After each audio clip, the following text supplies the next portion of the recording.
तुम्हारे स्वभाव पर डिपेंड है कि तुम कितना योगयुक्त रह सकते हो और कितना व्यर्थ में जाते हो। अगर तुम्हारा स्वभाव मीठा नहीं है तो तुमको बाबा के तरफ से कोई भी वरदान लागू नहीं हो सकता, क्योंकि स्वभाव के आधार से ही दुआएं मिलती है। और जब दुआएं मिलती है तो हर हाल में मनुष्य प्रगति पथ पर चलता है, सफल होता है। तो सुनते हैं आज बाबा के मधुर महावाक्य। मीठे बच्चे, अपना स्वभाव बहुत मीठा और शांत बनाओ। अपना स्वभाव बहुत मीठा और शांत बनाओ। बोलचाल ऐसा हो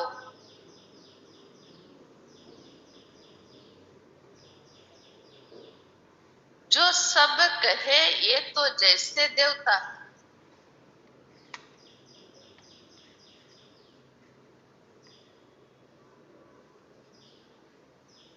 बोलचाल ऐसा हो जो सब कहे ये तो जैसे देवता। प्रश्न है, तुम बच्चों को कौन सा सर्टिफिकेट संगम युग पर बाबा से लेना है?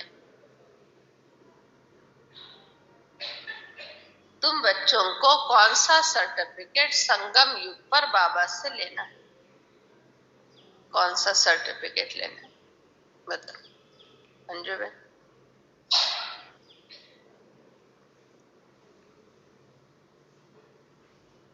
कौन सा सर्टिफिकेट?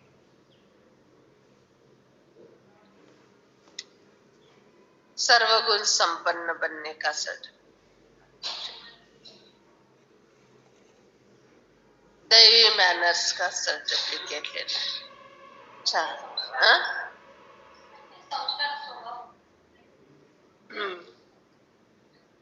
अच्छा, दैवी गुणों का सर्टिफिकेट लेना है। अच्छा,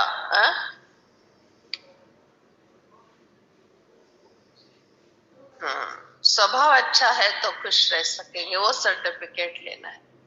तो ऑनलाइन पर सुनने वाले पुनतांबा वाले जो भी भाई बहने हैं वो सब बताना।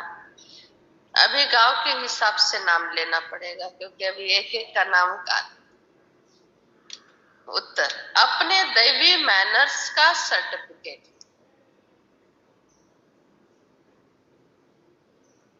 अपने दैवी मैनर्स का सर्टिफिकेट। बाबा जो श्रृंगार कर रहे हैं, बाबा जो श्रृंगार कर रहे हैं, बच्चों की इतनी सेवा कर रहे हैं,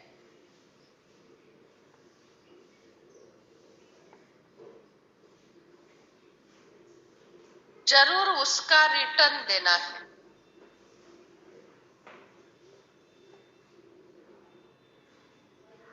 बाबा का मददगार बनना है।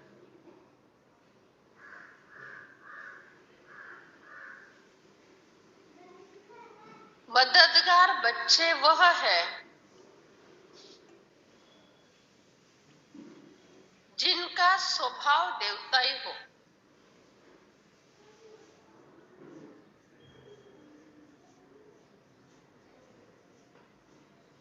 ईश्वरीय सेवा में कभी भी थके नहीं।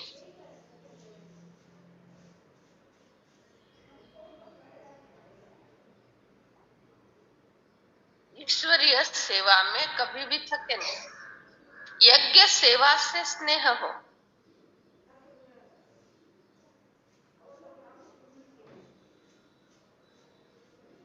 ऐसे बच्चों को बाबा इजाफा देते हैं।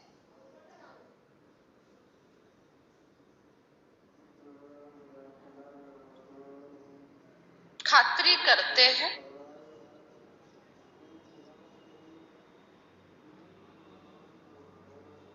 ऐसे सर्विसेबल स्नेही बच्चों को देख देख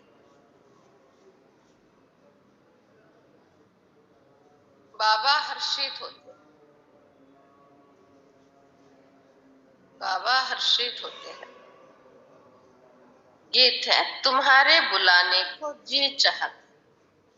कोमल या सामने बैठ, बाद में 7:30 बजे चले जाना, कुर्सी पे न बैठ। ओम शांति। भक्तों के प्रति भगवान वाच्य, जबकि भक्त सम्मुख है और भक्त जानते हैं भगवान बैठकर हमको ज्ञान के गीत सुनाते हैं, वह ज्ञान की डांस कराते।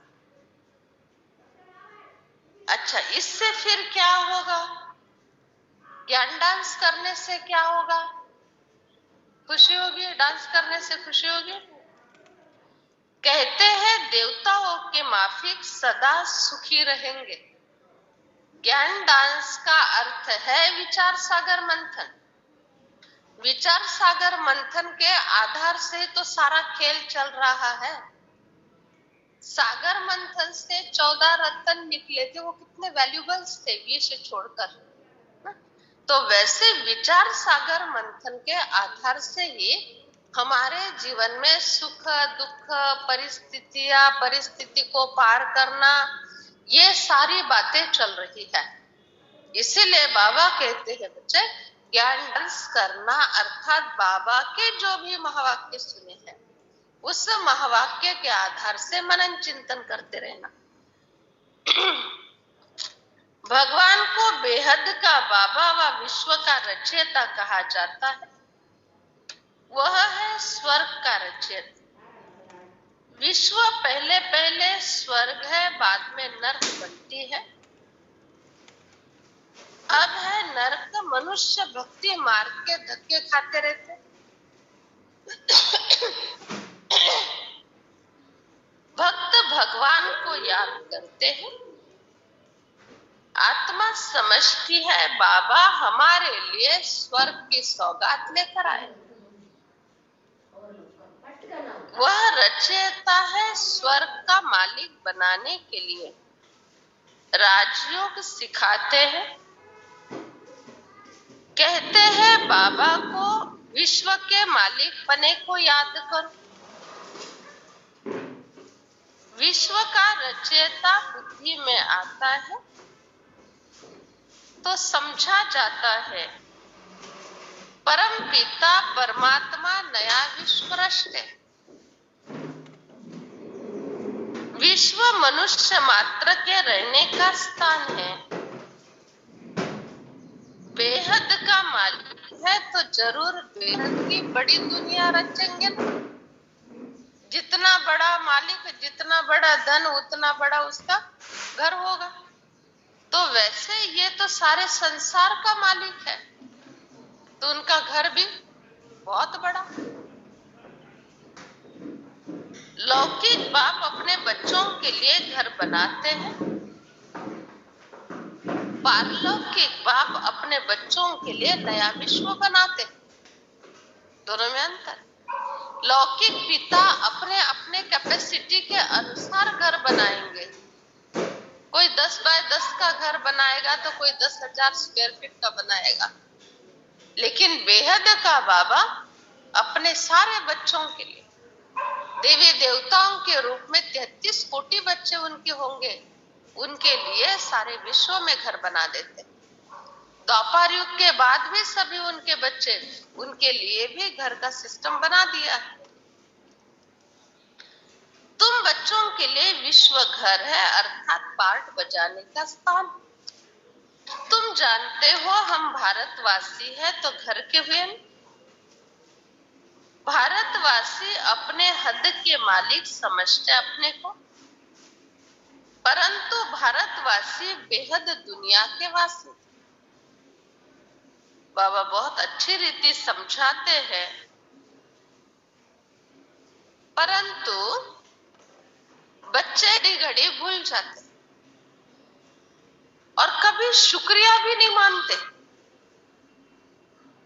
बेहद का बाबा सारा बेहद का विश्व आप बच्चों के लिए घर बनाकर दे रहे हैं और कभी शुक्रिया नहीं मानते। बाबा का कभी शुक्रिया नहीं मानते। क्यों शुक्रिया नहीं मानते? शुक्रिया क्यों नहीं मानते? क्योंकि वो इतने ऊंचे लेवल के आनंद के और सुख के फीलिंग में नहीं है ना।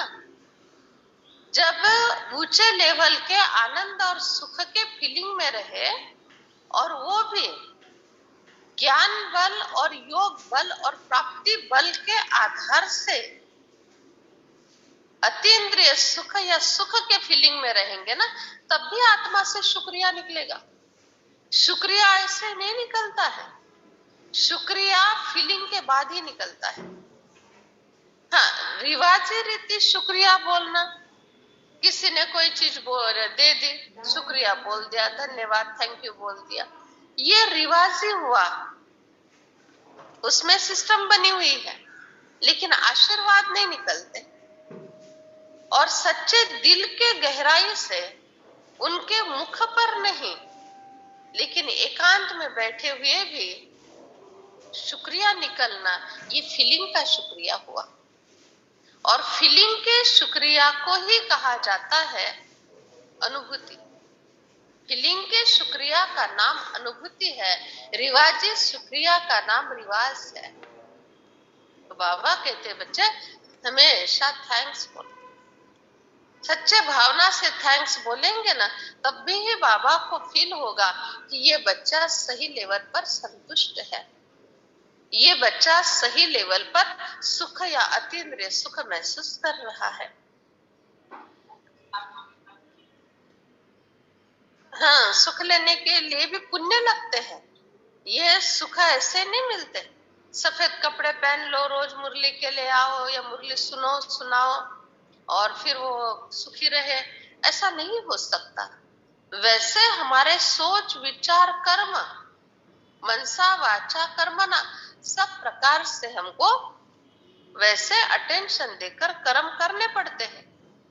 और मनसा वाचा कर्मना संबंध संकल्प श्वास, ये सब बातें अगर हम ठीक तरह से नहीं कर रहे हैं तो रिटर्न में हमको ठीक तरह से कुछ आता ही नहीं है। जैसे लौकिक रीति बच्चा पढ़ाई करता है, एक होता है स्कूल में डाला इसलिए मजबूरी की पढ़ाई, और दूसरी होती है पढ़ाई को ही अपना सर्वस्व मानकर बड़े इंटरेस्ट से, बड़े रुचि से तल्लीन होकर के पढ़ाई। एक पढ़ाई के लिए माँ बाप को पीछे पढ़ना पड़ता है, अभ्यास कर अभ्यास कर अभ्यास कर। दूसरे बच्चे के लिए कहना पड़ता है थोड़ा अभ्यास से बाजू हो जाओ, थोड़ा खाने पीने के तरफ ध्यान दो, थोड़ा नींद का भी ध्यान रखो, तुम्हारी तबीयत भी ठीक रहनी चाहिए, इतना क्या पढ़ाई लेकर बैठे। दो प्रकार के बच्चे, एक मजबूरी से कर रहे हैं, दूसरा बड़े आनंद से, बड़े उमंग उत्साह और इंटरेस्ट से कर रहे हैं। दोनों के लिए उसी दिन पेपर होगा, उसी पेपर हॉल में होगा, उतना ही समय होगा। एक ने मजबूरी से पढ़ाई की, पेपर के पहले भी मजबूर हो जाएगा, पेपर लिखते समय भी मजबूर, इंटरेस्ट नहीं है, डर है। जिसने आनंद से पढ़ाई की, पेपर के समय भी आनंद, आज मुझे मेरे फेवरेट विषय का आज पेपर है, कितना आनंद, आज मेरा अभ्यास बहुत अच्छी तरह से पूरा हो गया, आनंद। और पेपर लिखते समय भी आनंद, और जब रिजल्ट निकलेगी तब भी मजबूरी वाले की रिजल्ट कैसे होती है और आनंदित अभ्यास करने वालों की रिजल्ट कैसे होती।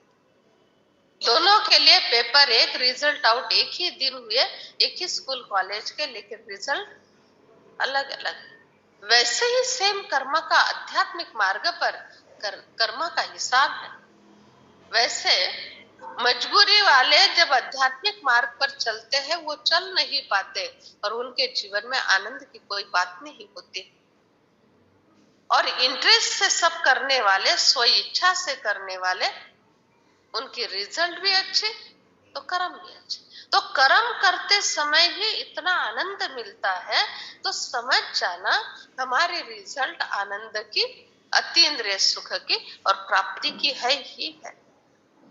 मुरली सुनते समय, सुनाते समय, योग के समय, सेवा के समय बड़ा सुख, अतीन्द्रिय सुख या आनंद महसूस हो रहा है, समझ जाना भविष्य के लिए जो कुछ हमारा जमा हो गया ना, वो हमको द्वापर के बाद मिलेगा या सतत त्रेता में मिलेगा, बड़े आनंद का जीवन जिएंगे। और मजबूरी से सब चल रहा है, समझ जाना उसका फल भी बीज मजबूरी का है, कर्म का बीज। समझ जाना द्वापर के बाद हर जीवन मजबूरी से जीना पड़ेगा। हमेशा मुख से निकलेगा क्या करे, मजबूरी है, जीना पड़ रहा है। तो ऐसे नहीं चलना कभी। इतने साल से ज्ञान में चल रहे हैं, अभी छोड़ भी नहीं सकते, पीछे भी नहीं जा सकते और आगे भी नहीं बढ़ रहे, जैसे चल रहे थे वैसे, कोई परिवर्तन नहीं। ये मजबूरी का आध्यात्मिक जीवन हुआ। इसका रिजल्ट अभी भी मिलता है और द्वापर के बाद मिलेगा।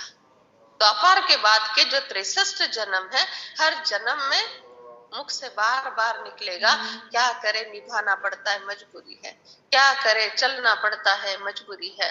इसलिए संकल्प करो, दृढ़ संकल्प करो, हमको हर बात बड़े उमंग उत्साह से, आनंद से और इंटरेस्ट से करनी, मजबूरी से नहीं करना है कुछ, किसी के बर्डन के अंदर, किसी के अंडर प्रेशर नहीं करना है कुछ। बाबा कहते कभी शुक्रिया नहीं मानते। बाबा स्वर्ग का रचयिता है, उस स्वर्ग का मालिक बच्चों को बनाते हैं। दुनिया विश्व अर्थात नया विश्व बन जाती है। इस विश्व के मालिक लक्ष्मी नारायण थे। उस समय और कोई धर्म नहीं था। बच्चे, तुमको बेहद का नशा रहना चाहिए। आत्मा का शरीर बड़ा होता है, ऑर्गन से सब वर्णन कर सकते हैं। आत्मा को नशा रहता है। छोटा बच्चा तो नहीं कहेगा मैं विश्व का मालिक हूं। बालिग अवस्था में आने से हम मालिक बन जाते। अच्छा बच्चे, तुम छोटे तो नहीं हो ना, सब बड़े बच्चे हो, शरीर से बड़े और शरीर से भी बड़े और भगवान के नजर में बड़े। ऐसे भगवान नहीं कहते हैं तुम हीरो पाठधारी हो, ऐसे वरदान नहीं मिल रहे हैं, वरदान के पात्र। तो बाबा के नजर में हर एक बच्चा राजा बच्चा है। बाबा के नजर में हर एक बच्चा बड़ा बच्चा है। इसीलिए अपने आप को कभी छोटा नहीं समझना, हमेशा बड़ा समझना। बराबर है ना? बराबर है ना? हमेशा अपने आप को बड़ा समझना। बराबर है? हाँ, बड़ा किसके लिए समझना? समझदारी से चलने के लिए बड़ा समझना, जिम्मेवारी से चलने के लिए बड़ा समझना, बड़े कर्म करने के लिए बड़ा समझना। लेकिन बड़ों के आगे अपने आप को बड़ा नहीं समझना। बड़ों के आगे बड़ा समझा तो फिर बड़े नहीं बन पाएंगे। बड़ों के आगे हमेशा छोटा और जिम्मेवारी निभाने के लिए हमेशा बड़ा। ऐसा है, कहा बड़ा और कहा छोटा, ये भी समझ में आना चाहिए। बड़ों के आगे बड़ा समझने वाला हमेशा छोटा रहेगा, क्योंकि उसको बड़ा मार्ग ही नहीं मिलता है, मार्ग ही नहीं मिलता है।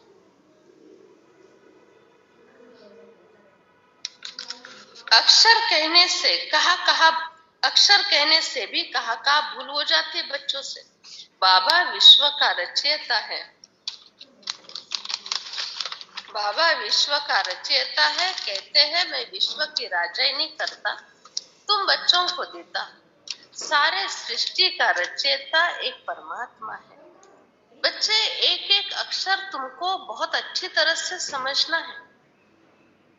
देखो बच्चे, तुम बाबा के साथ स्थापना के कार्य में मददगार बनते हो, तो तुमको बाबा के द्वारा सारी मदद और शक्तियां मिलती है। स्थापना के कार्य में मददगार नहीं बनते तो मदद और शक्तियां कैसे मिलेगी? इसके पीछे ना बड़ा लॉजिक है, विज्ञान भी है। स्थापना का कार्य ये बहुत बड़ा कार्य है और यह कार्य परमात्मा शक्तियों के आधार से साध्य और सिद्ध हो सकता है। ये आत्मिक बल के आधार से ये स्थापना का कार्य नहीं होगा। और हमको बुद्धि भगवान ने पहले से ही दे दी है, तो घर संसार चलाने के लिए, घर संसार की समस्याओं को पार करने के लिए, आरोग्य की समस्या, आर्थिक समस्या, स्वभाव संस्कार के टकराव की समस्या, ये सब ना बुद्धि के लेवल की बातें हैं, अपने खुद के आत्मिक बुद्धि के लेवल की बातें हैं। और आत्मिक बुद्धि के लेवल की बातों को ठीक करने के लिए भगवान कहते हैं कि मैंने तुमको बुद्धि दे दी है, परिवार की समस्या, आरोग्य, आर्थिक, समाज, जो भी समस्या है तुम अपने बुद्धि के लेवल पर ठीक कर सकते हो, उसके लिए मेरे मदद की जरूरत नहीं है। बुद्धि इसीलिए दी है, समस्या इतनी है, बुद्धि भी इतनी है, अपने लेवल पर सब सेट कर डालो। लेकिन जब तुम मेरे कार्य में मददगार बनते हो तो बुद्धि की लेवल इतनी है और कार्य की लेवल तो इतनी बड़ी कार्य की लेवल है। तो ये बुद्धि की लेवल जो है ना, ये कार्य की लेवल को नहीं समझ पाती।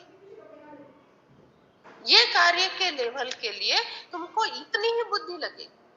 तो जब दृढ़ संकल्प से, बिल्कुल ईमानदारी से, सच्चाई से स्थापना के कार्य में मददगार बनने की प्रतिज्ञा करते हो, तो मुझे तुमको बहुत बहुत भावना से और बहुत खुश होकर तुम्हारे बुद्धि की लेवल को इतना करना पड़ता है, क्योंकि स्थापना के कार्य के लिए इतने लेवल की बुद्धि चाहिए और गृहस्थ के कार्य के लिए इतने लेवल की बुद्धि चाहिए।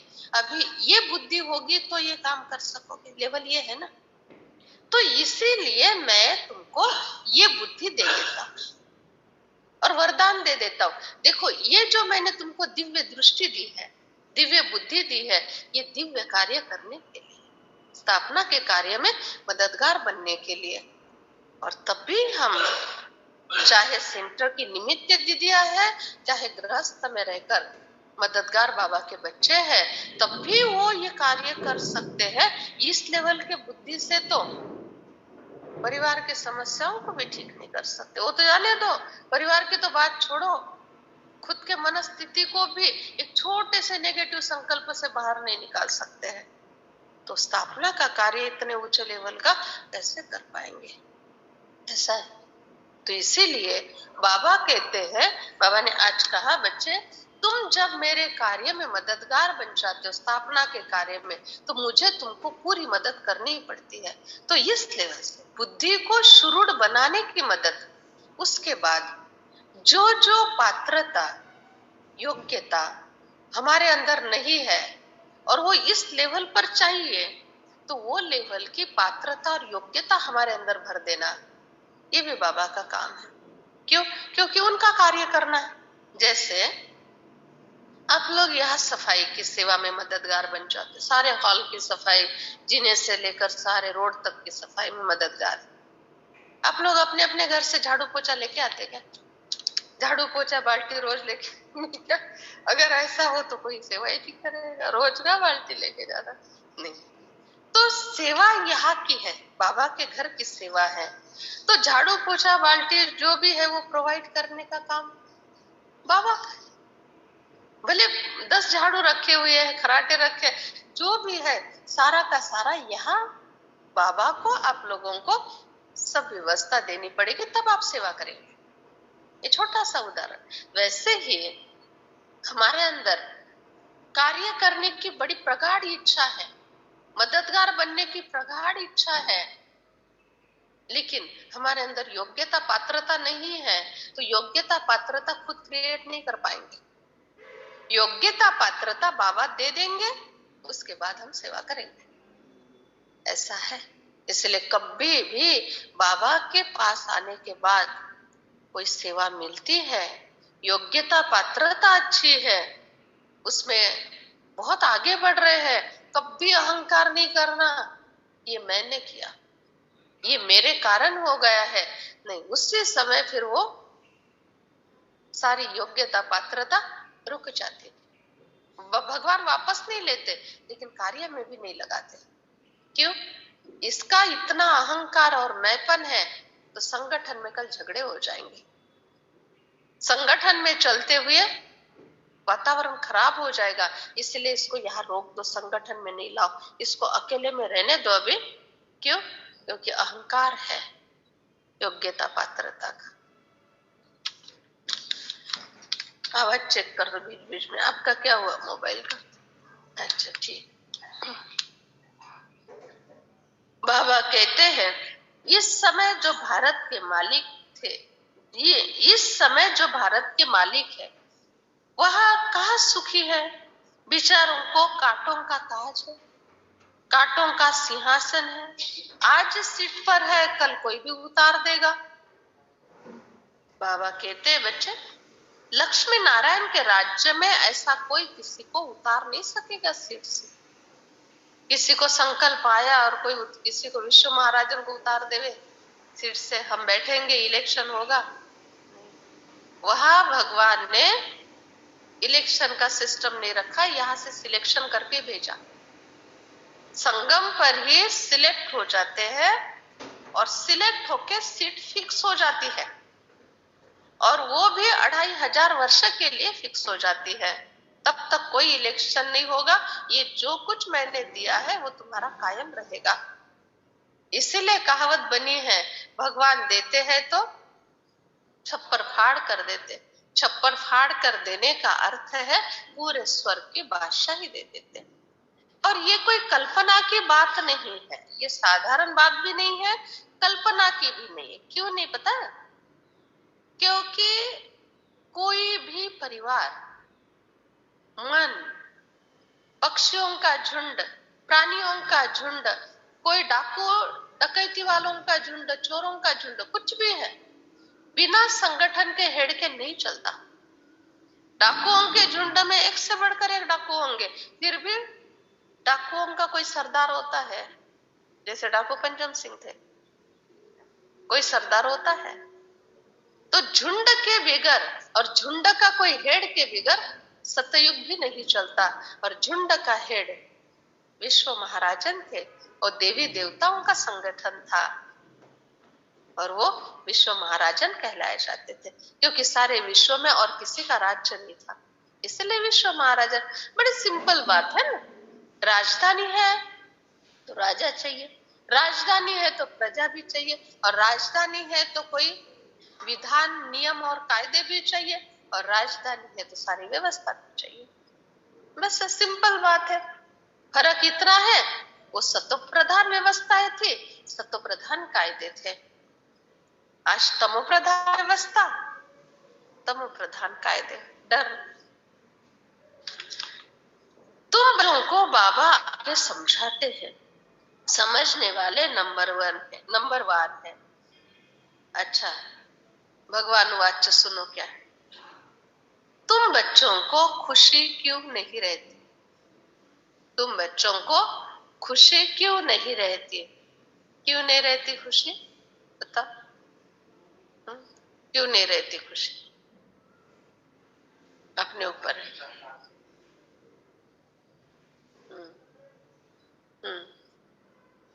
नहीं रहेगी। हाँ,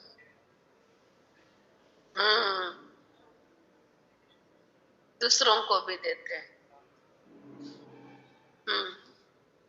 तो खुशी भी कम पड़ जाती। हम कम पड़ते हैं देने के लिए तो खुशी भी कम पड़ जाती है। संस्कार नहीं। तुम बच्चों को खुशी क्यों नहीं रहती? जिनमें ज्ञान कम है उनको खुशी रह ही नहीं सकती।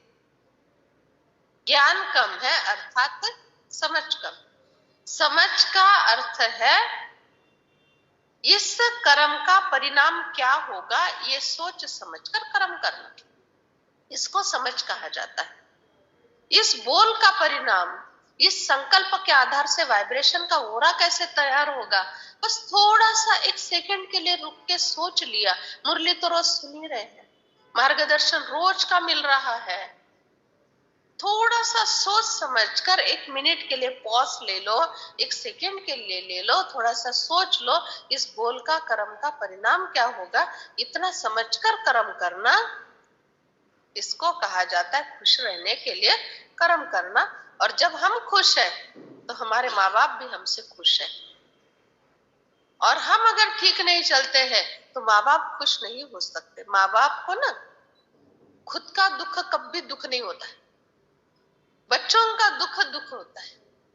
और माँ बाप यही चाहते हैं जितने भी परिवार वाले बच्चे हैं, बहू है, नातू पोतू, सब मिलजुल कर चले, बस मिलजुल कर चले, इतनी ही अपेक्षा होती है और कुछ नहीं।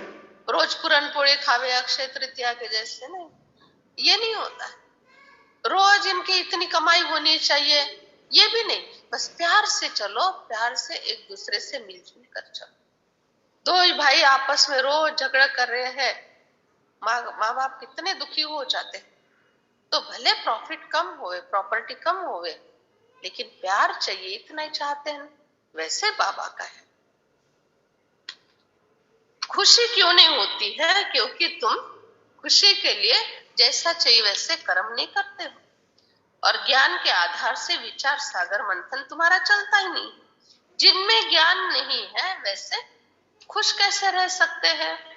खुशी के लिए कर्म करोगे, एक सुविचार है अपना। खुशी के लिए कर्म करोगे तो खुश नहीं रहोगे, तो खुश होकर कर्म करोगे तो खुश रहोगे। खुशी के लिए किया ना तो यथार्थ निर्णय होगा ही, ये गारंटी नहीं। लेकिन खुश होकर कर्म कर रहे हैं अर्थात बीज ही बो रहे हैं, बीज बो रहे हैं, तो वो बीज बोते समय ही वरदान मिल जाता है, खुशी का फल आएगा। कर्म का बीज खुशी का है, फल तो उसको हुआ नहीं। और कर्म का बीज मजबूरी का है, टेंशन का है, दुख का है। फल तो प्रकृति वही देने वाली, क्योंकि फल अपने आप नहीं उगता है, फल ये प्रकृति की देन है। बीज बोना मनुष्य की रचना है और बीज प्रकृति की देन, फल भी प्रकृति की देन। तुम्हारे में कोई इन बातों को अच्छी तरह से समझते, कोई नहीं समझते। कई बच्चे तो जरा नहीं समझते हैं, धारणा ही नहीं होती। संस्कार ही अजामिल जैसे, जैसे गर्म तवे पर पानी की छींटे डाल दो उड़ जाते हैं, ऐसे ही ज्ञान बुद्धि से सारा उड़ जाता है। भले मुरली सारा दिन याद नहीं रहेगी, मुरली की कोई पॉइंट याद नहीं, एक आधी पॉइंट याद रहे तो भी ठीक, लेकिन परिस्थिति के अनुसार बाबा ने मुझे इस बात के लिए क्या पीछे 2 साल पहले, 10 साल पहले, 2 दिन पहले क्या समझाने दी, ये ध्यान में आना, ये याद आना, इसको कहा जाता है ज्ञान का चिंतन। कोई कोई को बिल्कुल धारणा नहीं होती, बाबा की सेवा को अपनी सेवा मानते हैं, बाबा के घर को अपना घर समझकर सेवाएं देते हैं। ऐसे बच्चों को बाबा के घर में अधिकार भी दिए जाते हैं, ऐसे बच्चों को अधिकार दिए जाते हैं, अर्थात पालना वैसे मिलती है उसको। तुम अधिकारी हो, तुम कर सकते हो। जो बिगर कहने काम करे वो देवता, कहने से करे मनुष्य, और कहने से भी कुछ नहीं करते, वो कुछ बोलते नहीं है। बाबा को बोलने का हक है, मैं नहीं बोलूंगी। बाबा कहते हैं बच्चे अगर योग में नहीं रहेंगे तो माया की धूल में खत्म हो जाएंगे। बार बार श्रीमत पर चलने की कोशिश करो, आसुरी कर्तव्य नहीं करना बच्चे। बोलना चलना स्वभाव बड़ा मीठा रखना, क्योंकि तुमको देवता बनना है। जितना तुम्हारा मीठा स्वभाव होगा ना, उतना ही तुमको आगे से रिस्पॉन्स भी वैसा ही मिलेगा। किसी को हमने पूछा, भाई ये चीज कहाँ रखी है, तुमको मालूम मिल नहीं रही है, मुझे भी याद नहीं आ रही कहाँ रखी। सामने वाला थोड़ा सा उदास दुखी बैठा, वो कहेगा उसको भी मालूम नहीं है कौन सी चीज है, ये भी मालूम नहीं, लेकिन फिर भी एक रिस्पेक्ट के तौर पर उठ के आएंगे, हमारे साथ ढूंढने में मदद करेंगे, है ना। सामने वाला बड़ा अच्छा मूड में बैठा है, हमने पूछा ये चीज कहाँ रखी है तुमको मालूम है क्या, थोड़ा ढूंढने में मदद करो ना, आओ नहीं तो। वो कहेगा ढूंढ लो, मुझे मालूम नहीं, है ना। जब पूछने का ढंग ऐसा था तो कर्म का फल कैसे मिला? वैसे तो क्रोध से पूछना, डांट कर पूछना, ये हमारा कर्म था। और सामने वाले ने मदद नहीं करना और ऐसा जवाब दे देना, ये हमारे कर्म का फल था। उसी समय मिला। सामने वाले की स्थिति ठीक नहीं है, फिर भी बहुत भावना से, प्यार से, आदर से पूछा और सामने वाले ने उठकर आना और ढूंढने में मदद करना, ये हमारे कर्म का फल था। प्यार से पूछना कर्म था, उसने मदद करना ये फल था। इतना सिंपल है, इतना सिंपल है ये सॉर्टिंग करना कि कर्म क्या है, फल क्या है, पाप क्या है, पुण्य क्या है, इसका बराबर सॉर्टिंग कर सकता है। ऐसा है। बाबा कहते मेरे मददगार बनते, वो तो सेवा में आप ही काम में लग जाना। ऐसे ने मैं तो थक गया हूँ, मुझे फुर्सत ही नहीं है, मैं सेवा करूं कैसे। समय पर सब काम करने में ही कल्याण है। यज्ञ सेवा का इजाफा बच्चे निरोगी काया मिल जाती है, आशीर्वाद मिल जाते हैं। ये बार बार नहीं मिलेगी, कल्प में एक बार मिलती। कई बच्चे ऐसे हैं अपने गृहस्थ को इतना अच्छी तरह से संभालते, सारी सेटिंग कर देते हैं और बाबा की सेवा में भी एकदम अधिकार से अंदर जाकर सेवा कर लेते हैं। अधिकार से अंदर जाकर सेवा कर लेते, अर्थात बाबा के दिल पर भी बैठ जाते और ऐसी आत्मा पूछ नहीं करेंगे, ये करो क्या, ये करो क्या, नहीं। हमने इस तरह से गृहस्थ का सेटिंग किया, हमने इस तरह से सेवा केंद्र का सेटिंग किया, बाबा के घर का। दोनों घर हमारे। उस घर में इतने से इतना टाइम देकर ऐसा सेटिंग करेंगे, इस घर में इतने से इतना टाइम देकर इस तरह से सेटिंग करेंगे। इसको कहा जाता है अधिकारी बच्चा। आज हम समर्पित हुए ना, आज से 34 साल पहले की बात, 35 साल पहले की बात, 89 की बात है, 89-90 की। हम जॉब करते थे और केवल एक दिन छुट्टी रहती थी, शुक्रवार के दिन। तो उस दिन सारे घर का कामकाज करके, फिर 8 दिन के कपड़े धोना, सारा सब ठीक ठाक करना, सब सारी बातें होती थी। इतना सब करके दोपहर को रेस्ट ना करते हुए, जहां जिस सेंटर पर हम जाते थे ना, वहां छोटा सा बगीचा था, जैसे अपना छोटा बगीचा है ना, ऐसे छोटा सा बगीचा सामने था। तो उस बगीचे बाहर, अंदर तो बहनें सोई रहती थी तो डिस्टर्ब नहीं करते थे, 3-3:30 बजे चले जाते थे और बगीचे की सारी सेवा कर लेते थे, घास निकालना, जबकि कुछ नहीं आता था, कभी खेती देखी नहीं थी, कभी बगीचा नहीं पता था। तो बगीचे की सेवा करना, अपना घास निकालना, पानी देना, पत्तों का काटना, ये सब 2-4 बार किया। फिर बाद में दीदी को पता चला कि सरला आके करके जाती है बगीचे की सेवा। हम तो अंदर रहते हैं, लेकिन बाहर के बाहर इतनी सारी सफाई करके ये घर चली जाती है और उसके बाद घर का भी कर लेती है। ये बात उन्होंने नोट की और फिर बड़े दीदी को बताया कि दीदी ये बहुत अथक सेवाधारी है। फिर दीदी ने कहा तुम 1.5 महीने की छुट्टी लेकर सेंटर पर रहो। 1.5 महीना जिम्मेवारी की पोस्ट थी, मेरी बड़ी पोस्ट थी, इसलिए 1.5 महीना तो छुट्टी नहीं मिली, लेकिन 7 दिन की छुट्टी लेकर रही। और फिर बाकी के दिन 10 बजे ऑफिस जाना और 6 बजे ऑफिस से सेंटर पर ही आना, ऐसे करके 1.5 महीना किया।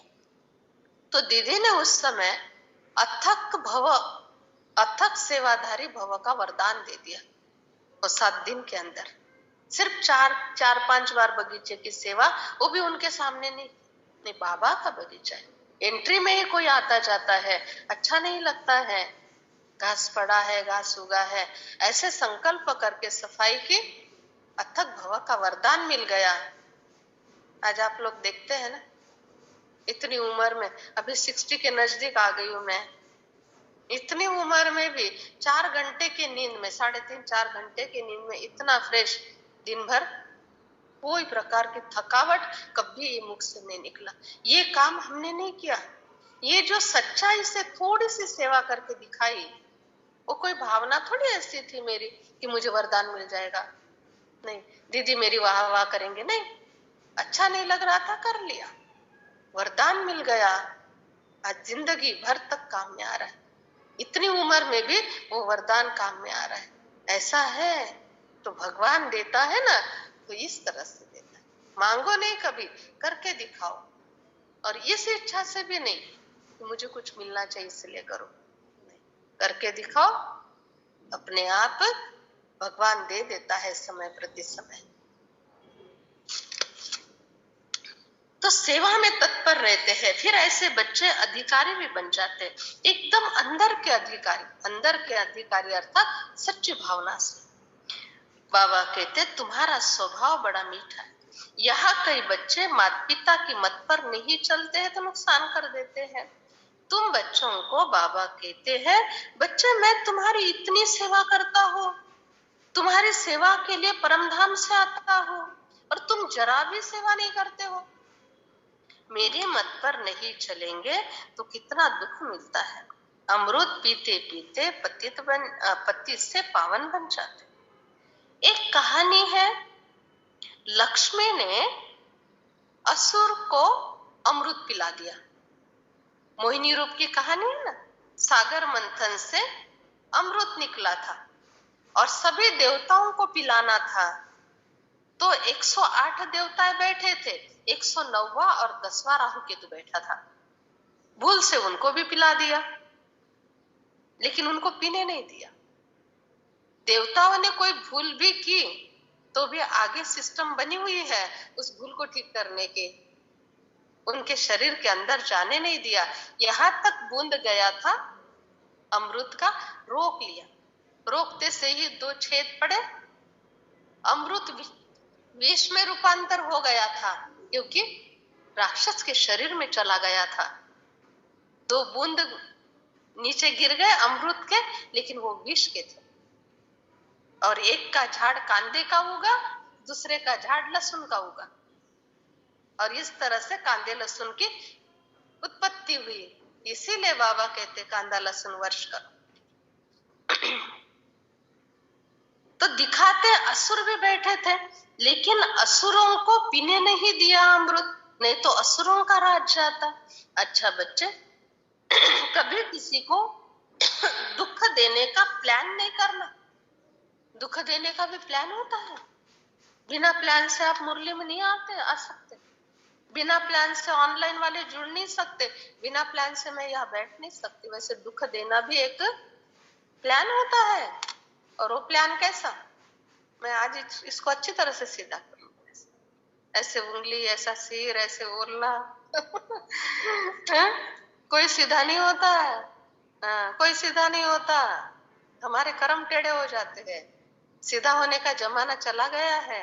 ये हमारा भ्रम है। इसको मैंने सीधा किया, इसको सीधा करूंगा, नहीं, और ही टेढ़ा होने वाले हो। हमारे सामने हमको लगेगा सीधा हो गए, बाद में देखना, पीछे देखना क्या होता है। इसलिए इन झंझटों में जाओ ना, इसको सीधा करना, उसको सीधा करना। हम सीधा चले, बस मैं सीधा हो जाऊं, बाकी कोई होवे नहीं होवे, है ना भाई। अच्छा, बाबा कहते कभी किसी को दुख देने का प्लान नहीं करना, ना प्रयत्न करना, नहीं तो डंडे खाने पड़ेंगे तुमको बाबा से, क्योंकि वो भी मेरे बच्चे हैं। तुम क्यों इंटरफेयर करते हो, इसको ठीक करो, उसको डंडे खिलाओ, मैं जो करना है देख लूंगा। तुम अपनी पढ़ाई करो ना, तुम अपनी परीक्षा दो, तुम अपनी पढ़ाई करो। इनडायरेक्ट कुछ करते हैं तो अल्पकाल के लिए सजा भोगते। डायरेक्ट आकर बाबा कहते हैं बच्चे अपनी मेहनत और बाबा की मेहनत बर्बाद नहीं कराना। बाबा यह निमित्त आत्मा तुम्हारे ऊपर बहुत मेहनत करती है, उसका भी एवज देना पड़ेगा। देवता बनाने के लिए आया हूँ, दैवी गुण धारण करना है। राम राज्य में जानवर भी बड़े प्यार से रहते थे। तुम बच्चों को एक दूसरे के साथ प्यार से रहना है। अच्छा बच्चे, नफरत से रहे, एक दूसरे के ऊपर क्रोध कर रहे हैं, टूट रहे हैं, फूट रहे हैं, रो रहे हैं, क्या क्या कर रहे हैं। आज दिन तक तुमको ये सब करते हुए मिला क्या? आज का अभ्यास, आज का अभ्यास। रो रहे हैं, डांट रहे हैं, टूट रहे, फूट रहे, सब कर रहे हैं। आज दिन तक ये सब कुछ तुमने किया, याद करो वो इंसिडेंट सारे। जब जब ये हुआ था, ऐसे ऐसे हुआ था, और याद करो उसके रिजल्ट तुमको मिला क्या? नफरत, द्वेष, अनबन, आरोग्य पर परिणाम, ब्रेन पर परिणाम, यही मिला ना। फिर आज के बाद नहीं करना है सब। वैसे सहन करना ही पड़ता है ना सब बातें बिगाड़ के। तो सब बातें सुधारने के लिए थोड़ा सा प्लान करो, प्लान करो और एडजस्ट हो, बस, और कुछ नहीं। कितनी गहन बातें देखो। तुम बच्चों को दैवी गुण वाला बनना है, सेवा करनी है, निश्चय बुद्धि बनना है। कभी भी अपना या बाबा का नाम बदनाम नहीं करना बच्चे। नंबरवार तो होते हैं, ठीक है, लेकिन ऐसे चलन चलना, ऐसा स्वभाव रखना जो कभी किसी को तुम्हारे स्वभाव के कारण तकलीफ नहीं होनी चाहिए। तुमको ज्ञान योग सिखाता हूँ, मैं सब बच्चों को समझाता हूँ, सब मेरे हैं, लेकिन कोई समझते हैं, कोई नहीं समझ पाते। महाभारत में श्री कृष्ण ने किसी को भी नहीं छोड़ा समझाने का। दुर्योधन को भी दुर्योधन के लेवल पर, दुर्योधन के हिसाब से समझाया। द्रौपदी होवे, अर्जुन होवे, सभी को समझाया, युद्ध नहीं करो। अपना कर्तव्य पूरा किया, लेकिन जो समझे वो समझे, जो नहीं समझे उनके कारण युद्ध हुआ। ऐसा है। तो जो अपने थे चाहे पराए, सभी को समझाने की कोशिश की, और जब परिणाम निकला ना, युद्ध का परिणाम शून्य निकला, विनाश, सर्वनाश। जब परिणाम निकला तब भी अपने हुए चाहे पराए जो बचे थे, उन सभी को युद्ध का परिणाम ये क्यों निकला, ये भी जाकर बता दिया। किसी को भी नहीं छोड़ा, चाहे सुभद्रा होवे चाहे द्रौपदी होवे, सभी को बताया तुम्हारी ये गलती के कारण युद्ध। द्रौपदी को भी बताया तुम्हारे 4 बातों की गलती के कारण युद्ध हुआ। ऐसा है। तुम्हारी सुभद्रा को भी बताया तुम्हारी इस भावना के कारण, मोह के कारण युद्ध हुआ। अर्जुन को भी बताया तुम्हारे लोभ मोह के कारण ऐसे सर्वनाश हुआ। अच्छा भी बताया तो रियलाइज भी कराया। बाबा सब बच्चों को समझाते हैं, रियलाइज कराते हैं। देखो नेक्स्ट पॉइंट वही आई। महाभारत लड़ाई लगी थी, मच्छरों सदृश सब गए थे, आखिर पांडव सारे बच गए, 5 पांडव बचे। बाबा कहते हैं उनका भी राज्य नहीं हो पाया। 5 पांडव बचे परंतु राज्य नहीं कर सके 5 पांडव, क्योंकि कोई भी प्रकार का राज्य युद्ध के आधार से नहीं चलता। युद्ध का परिणाम ही सर्वनाश होता है। वैसे घर गृहस्थ में लड़ाई झगड़े ये सर्वनाश का कारण बन जाता है।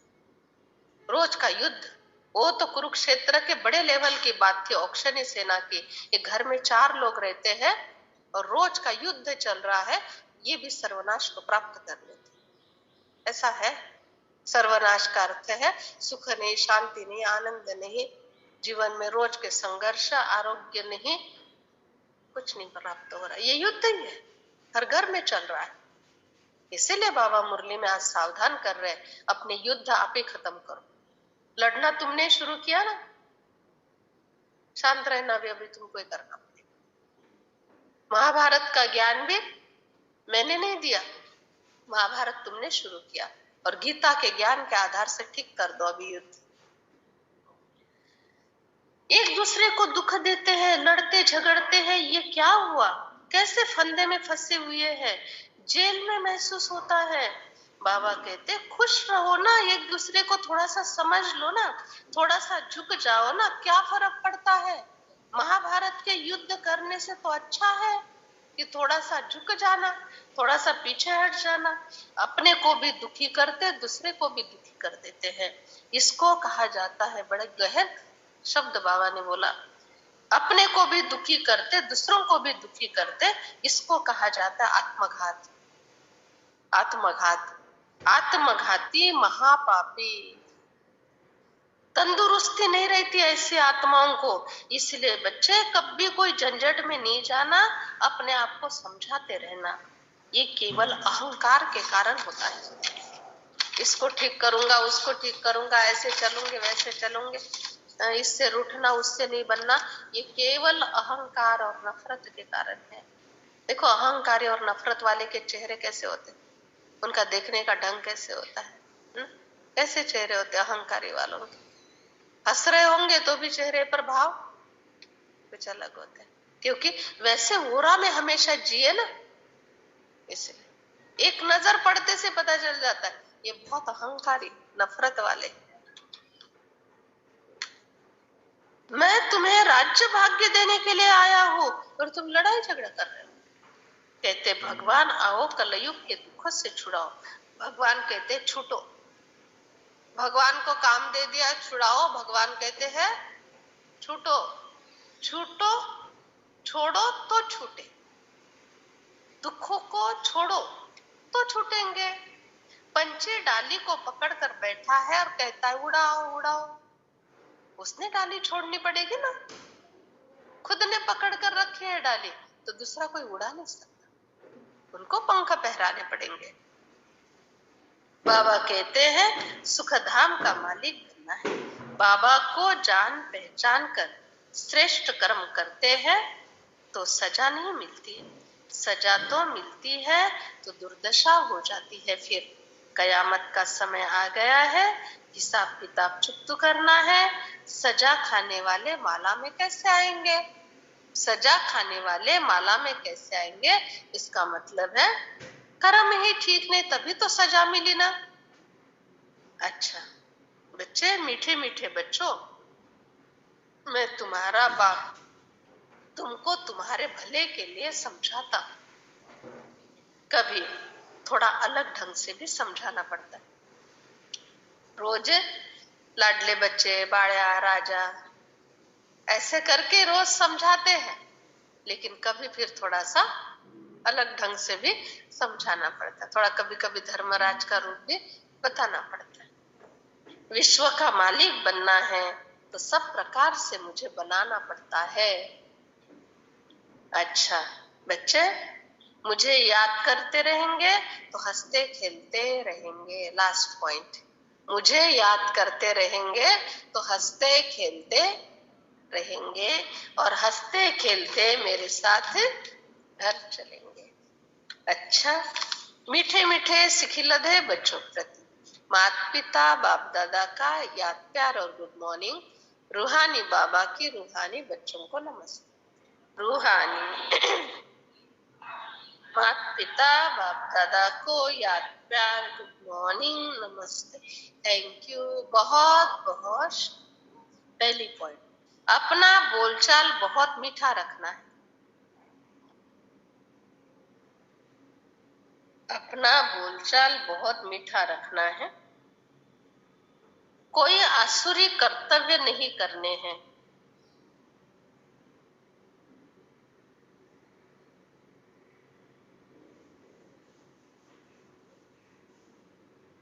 दैवी मैनर्स धारण करने हैं।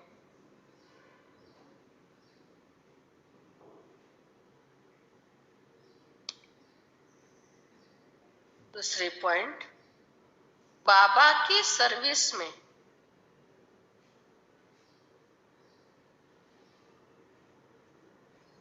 बिगर कहे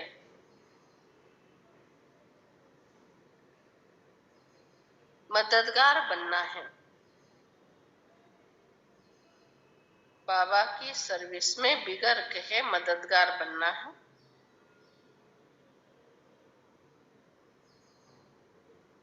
बाबा की मेहनत का रिटर्न अवश्य देना है।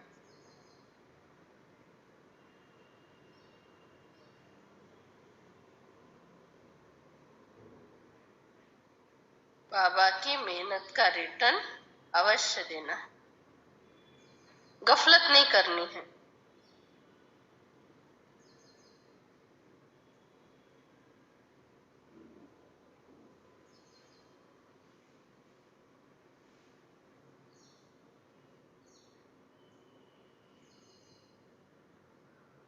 वरदान, बुद्धि रूपी विमान द्वारा सेकंड में, बुद्धि रूपी विमान द्वारा सेकंड में तीनों लोकों का सैर करने वाले सहज योगी भव। तीनों लोकों का सैर करने वाले सहज योगी भव।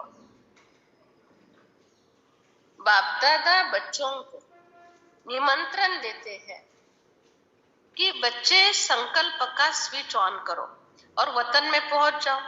सूर्य की किरणें ले लो, चंद्रमा की चांदनी ले लो, पिकनिक करो, खेलो कूदो। इसके लिए सिर्फ बुद्धि के विमान में डबल रिफाइन पेट्रोल की आवश्यकता है। डबल रिफाइन अर्थात ज्ञान और योग के सिवा और कुछ नहीं। डबल रिफाइन अर्थात निराकारी निश्चय का नशा, मैं आत्मा हूँ, बाबा का बच्चा हूँ, और साकार रूप में सर्व संबंधों का नशा। नशा और खुशी सहयोगी बना देगी। तीनों लोकों का सैर करते रहेंगे। स्लोगन है, श्रेष्ठ कर्म का ज्ञान ही श्रेष्ठ भाग्य की लकीर खींचने का कलम है। श्रेष्ठ कर्मों का ज्ञान ही श्रेष्ठ भाग्य की लकीर खींचने का कलम है। आज 22 नंबर। बाप दादा सभी बच्चों को संपूर्ण मुखड़े में देखना चाहते। संपूर्णता नंबरवार होगी। माला के मन के जो है तो नंबर 1 मन का और 108 का मन का दोनों संपूर्ण है, अर्थात विजय रतन है, लेकिन अपने नंबर प्रमाण संपूर्णता को प्राप्त करेंगे। उसके लिए सारे ड्रामा के अंदर संपूर्णता की फर्स्ट स्टेज है। सभी को संपूर्ण कहेंगे, लेकिन पहला मन का और 8वां मन का और 108वां मन का अंतर तो है ना।